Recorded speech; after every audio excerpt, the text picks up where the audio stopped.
When buying a new property, are you able to terminate the leases to get rid of the tenants that are there? Absolutely not. Leases survive closings. So it's super critical that you review the leases before you buy a property. Like we just closed on a 200-unit asset. We did a complete lease audit. In fact, the property management company we hired did it for us. That's when you buy a large property, you bring in a property management company to help you with that. But you got to review the leases and see, when they're going to expire, what sort of unusual clauses are in there. Did they do any sort of crediting or anything like that? Are there deposits put up? Things of that nature. You cannot terminate a lease. A lease survives a closing. So that was a video from Rockcliffe, one of the multifamily industry experts, and he was really talking about lease audits. I quite agree with him 100% because lease audit survives closing. So if you're going into a property, you're buying a property and thinking that you can effect some changes or start increasing rent just from day one, it depends on your lease audit, whatever it is that you discover from your lease audit. So why is lease audit important?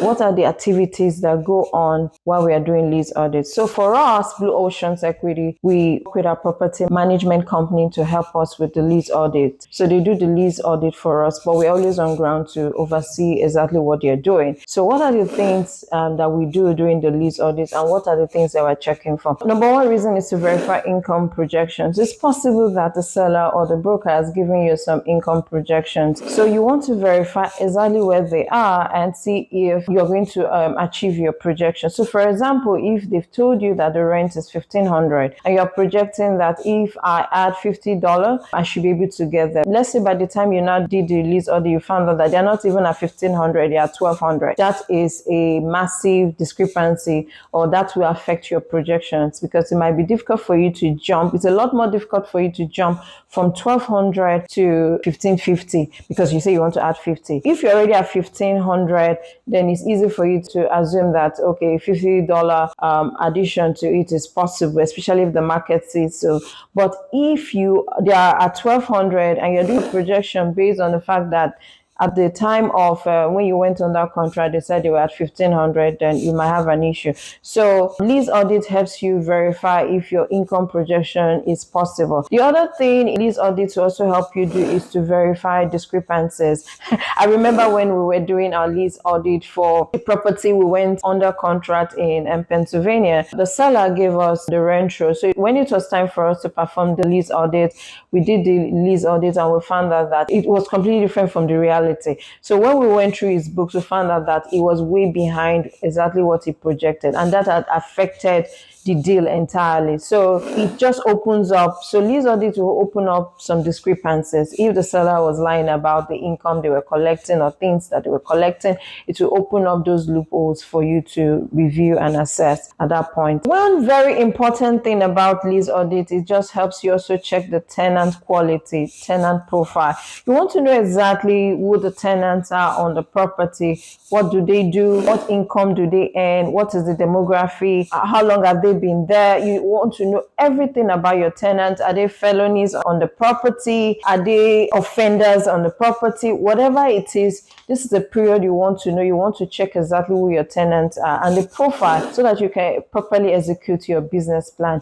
Then the other thing you want to do with your lease audit is also to check if the lease is in compliance. It's possible that the seller is doing things that are not compliant with the law. You want to ensure that you're in compliance with the law. So you want to know exactly what it's doing and see if they're in compliance with the law. For example, we've seen cases whereby a seller will be collecting a fee that is not legally approved in that state. It's in the lease. So you want to uncover those type of compliance issues and ensure that you make provision for them. You ensure that you do the right thing at that point. So it's important for you to do lease audits for that. Ensure that the lease is compliant with the state law, with the city law, and all that. You want to avoid legal issues and all that. So it's important that you uncover this during the lease audit and be sure that it's compliant with everything I just mentioned. So one very important thing I do with lease audit is I want to evaluate the lease terms. And this is very important because you want to know at what point you'll be able to start introducing your business plan. That is, maybe you intend to increase rent. You want to know at what month are the renewals? When are the renewals taking place? How long is the duration? Are they 6 months month lease. I did 24-month lease. I remember when we bought a property, one of our first properties in Pennsylvania, and there was a lease, like about two of them that had a long lease of 6 years. So we saw that doing our due diligence, and just because there were two, we were able to just allow that go. But imagine if we had about 50% of the tenants, maybe they had a lease term for 3 years and your exit period is 4 years or 5 years, that has already affected your business plan. That is, during that period, you'll not be able to review your leases. Your rent projections will be seriously affected. So you want to know the terms of your lease, and not just the long term, if they were leased for many years. What about the short term, maybe 6 months? Is it possible that when you take up the property, at the time you're taking it up, the 6 months lease is due and it becomes vacant? You want to avoid that. You don't want to pick up a vacant property at the time that you're taking over the property. So these are the things you need to check out. The lease terms, how long are they there for? When can you start? When is the renewal due? So that way you can be able to tell what your projections will look like each month. Because if you have 10 renewals every month, that means you can only increase your rent with 10 people every month. That is if your property managers are doing their job very well. So doing our lease audit, because we're currently on a deal and we're performing our lease audit and we're verifying the other income. Other incomes are like the value add, the other things you add to the rent of the property that can help you increase your rent. We were verifying the rent and the other income. And while we were doing that, we discovered that the other income, some of them were not legally right. That means the seller was collecting monies that he was not supposed to collect from the tenant. And that would have really, really affected our projections for our other income. So imagine you doing your underwriting based on what the seller sent to you, the profit and loss,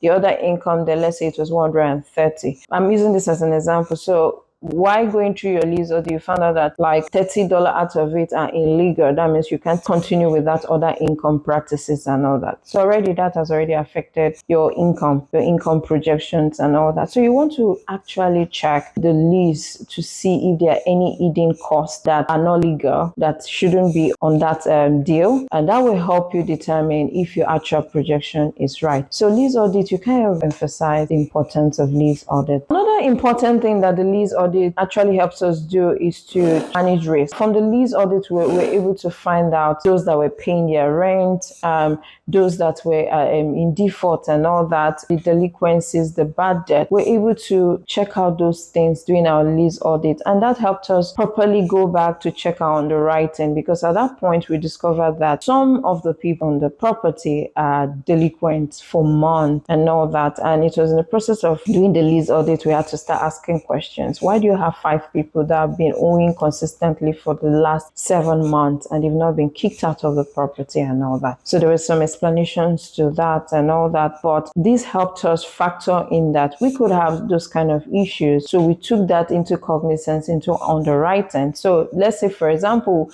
maybe we're underwriting for 1% bad debt. Bad debt, that means money that we cannot recoup. Based on that lease audit, we're able to see that we could have more problem than 1%, then it could be 2% or 2.5%. So we went back to redo underwriting and we're able to see if that deal is still good and all that. After doing your lease audit, you might have room to renegotiate the price with the seller, especially when there are a lot of discrepancies. That is, maybe the seller has communicated A, and when you did your lease audit, you found B, and that will tremendously affect the deal. So that can be a negotiating power for you to go and say, seller, you said this, that I was going to get this, and that you were currently doing this, and based on this I did my projections to get this, but because I can see a lot of discrepancies, I will not be able to achieve that result. So based on this, your property is worth this amount. So that can give you the basis for negotiating things with the seller.